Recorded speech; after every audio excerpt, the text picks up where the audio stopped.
याला बंडखोरी म्हणता येणार नाही। आम्ही भारतीय जनता पार्टीकडून या ठिकाणी अधिकृतरित्या फॉर्म भरलेला आहे। पार्टीचं नेतृत्व ज्या पद्धतीने निर्देश देईल त्या पुढची वाटचाल आमची त्या पद्धतीची राहील। पक्षाची जे उमेदवारी कशा उमेदवाऱ्या ज्या जाहीर झाल्या आहे, ज्यांना उमेदवारी देण्यात आली भारतीय जनता पार्टीकडून त्यांच्या उमेदवाऱ्या त्या ठिकाणी जाहीर करण्यात आलेल्या आहे। या ठिकाणी भारतीय जनता पार्टी, शिवसेना आणि राष्ट्रवादी काँग्रेस अशा पद्धतीची आमची महायुती आहे। संपूर्ण महाराष्ट्रभर महायुती म्हणून या निवडणुकीला सामोर जात आहोत आणि अशा स्थितीमध्येही आम्ही या ठिकाणी उमेदवारी भरलेली आहे। यापुढे पक्ष जो निर्देश देईल त्या निर्देशाचं पालन आमच्या वतीनं करण्यात। अशी भूमिका आपली होती आणि आता शिवसेनेने बाहेरचा उमेदवार दिलेला आहे। जर युती जागा शिवसेनेला सुटली असेल, शिवसेनेनं कुठच्या दगडालाही उभं केलं तर तो आम्हाला मान्य राहील। शिवसेनेचा उमेदवार कोण द्यायचा हे ठरवण्याचा अधिकार आमचा नाही, तो शिवसेनेचा आहे। शिवसेनेला जर ही जागा सुटली असेल आणि शिवसेना जो उमेदवार देईल त्या उमेदवाराच्या पाठीशी आम्ही महायुती म्हणून राहू।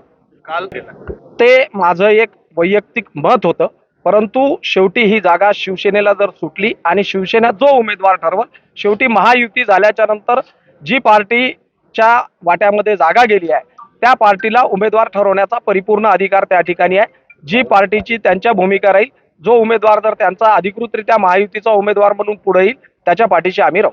संख्याबळात शेवटी महायुती म्हटल्याच्या नंतर कुठंतरी 19-20 होत असते आणि त्यामुळं तसा जर विचार केला तर 17 जागेपैकी किमान 16 जागी हा भारतीय जनता पार्टी हाच त्या ठिकाणी मोठ्या भूमिकेमध्ये आहे।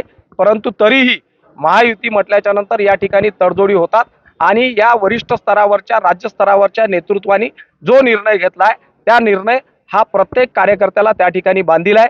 मी भारतीय जनता पार्टीचा समर्पित कार्यकर्ता असून भारतीय जनता पार्टी जो निर्णय घेईल तो निर्णय मला या ठिकाणी मान्य राहील। मला आज उमेदवारी अर्ज जरी भरला असेल, भारतीय जनता पार्टीच्या शीर्षस्थ नेतृत्वाने तशा पद्धतीचे निर्देश दिले तर मी या ठिकाणी माझा उमेदवारी अर्ज माघारी घेईन। कुठल्या मुद्द्यांवर तडजोडचा प्रश्नच नाही, कुठचीही तडजोडचा प्रश्न नाही, मुद्दा कुठचाही नाही आहे।